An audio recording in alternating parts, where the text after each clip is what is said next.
This is a story about a woman named Dina Hargrove. Not a famous woman, not a powerful one. A woman who lived on a cul-de-sac in a mid-sized town with good schools and reasonable property taxes and the kind of community board that sent out seasonal newsletters reminding people about leaf-blowing ordinances. Dina had lived there for 11 years.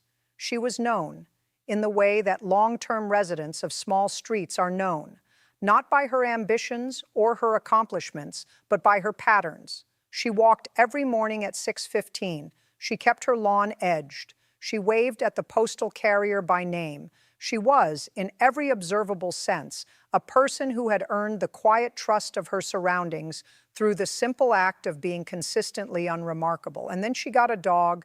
That sentence should not carry the weight it is about to carry, but it does, because the dog was not really the point. The dog was the surface. Beneath it was a system of assumptions and entitlements and small, deliberate cruelties that had been operating on that street for years. The dog just made them visible. The animal in question was a 10-week-old golden retriever. Dinah had purchased it from a breeder 2 counties over, a woman named Sandra Olson, who operated under the name Riverbend Goldens. Sandra had a website with photographs of rolling pastures, testimonials from satisfied families, and a waiting list that she referenced with the practiced ease of someone who understood that scarcity signals quality. Dina paid $2,300, signed a contract that ran to 4 pages of small print, and drove home with a puppy in a crate on her back seat, feeling the kind of uncomplicated happiness that adults rarely allow themselves. For the first 3 weeks, nothing happened, which is to say everything happened in the way it was supposed to. The puppy, whom Dinah named Oliver, ate and slept and chewed on things and stumbled across the backyard with the kind of drunken optimism that makes people believe the world might still be decent. Neighbors stopped to ask about him. Children from the street knocked on Dina's door to ask if they could pet him. Oliver became, without anyone intending it, a small piece of communal property. He belonged to Dina legally, but emotionally, he had become the street's mascot. And this is where the first fracture appeared, because on that street there lived another woman, someone I will call Margot Kessler. Margot had been the cul-de-sac's unofficial center of gravity for close to 2 decades. She organized the block party. She administered the neighborhood group chat. She was the one people called when a package was delivered to the wrong address or when a tree limb fell across a shared fence line. Margot was not elected to this role.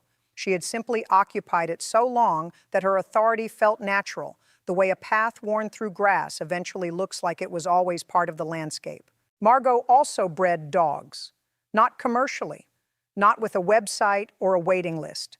She bred miniature schnauzers in her home, a litter every year or 2, and she placed them with friends and acquaintances and occasionally with families on the street. She considered herself knowledgeable about dogs. More than knowledgeable. She considered herself an authority. And for years, no one had challenged that because there had been no reason to, until Oliver. Within the first month, Margot began making observations. They were framed as helpfulness. She mentioned to Dina casually over the fence that Oliver's gait seemed slightly off. She suggested that the breeder Dina had used might not have performed adequate hip screenings. She mentioned in the group chat that she had heard troubling things about breeders in that county. She never named Sandra Olson directly. She did not need to. The implication was precise enough. Dina, being a person who trusted her neighbors and who had no particular expertise in canine orthopedics, felt the first cold thread of doubt. She took Oliver to her veterinarian.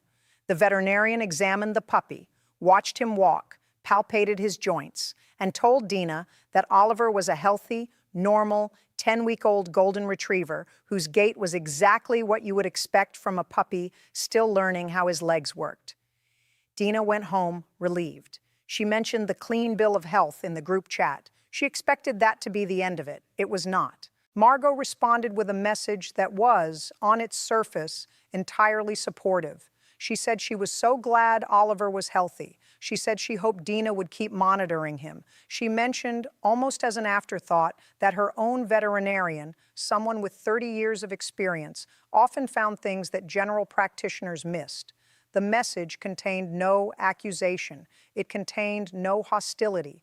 It contained only the quiet, corrosive suggestion that Dina's reassurance might be premature, that she might not be looking hard enough, that her confidence was perhaps a form of negligence. This is the mechanism I want to pause on for a moment, because it operates so frequently in human relationships that most people have experienced it without ever naming it.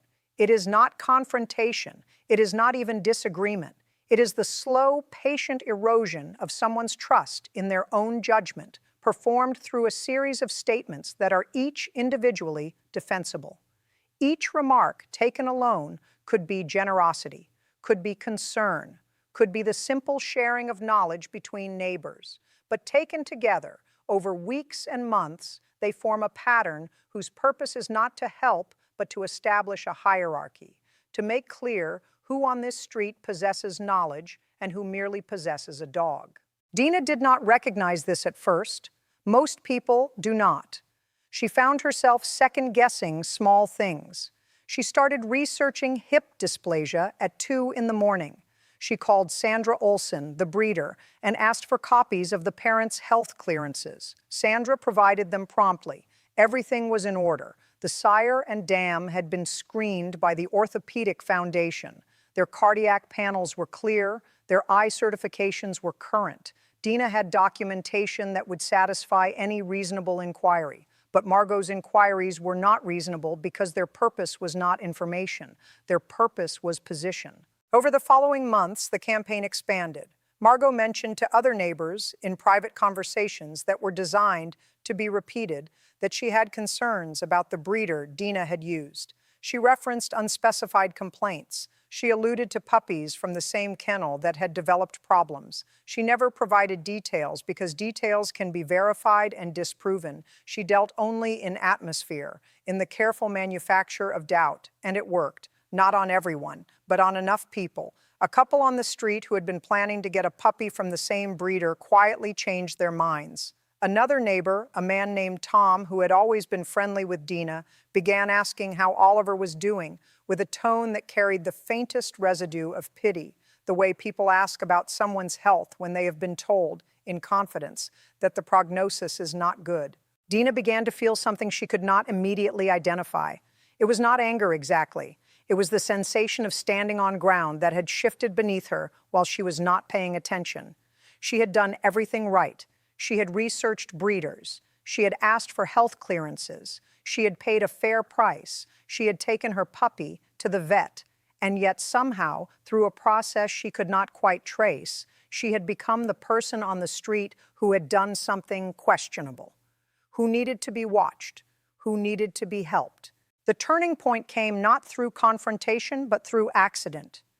Dina was at a community event, a Saturday morning thing at the park at the end of the cul-de-sac, when she overheard a conversation she was not meant to hear. Margot was speaking with 2 other women from the street. Margot was talking about a litter of Schnauzer puppies she was expecting in the spring. She was describing the breeding pair, the anticipated temperament, the deposit she would require, and then one of the women asked a question that cracked the whole thing open. She asked Margot whether her breeding dogs had been health tested. Margot said yes, of course.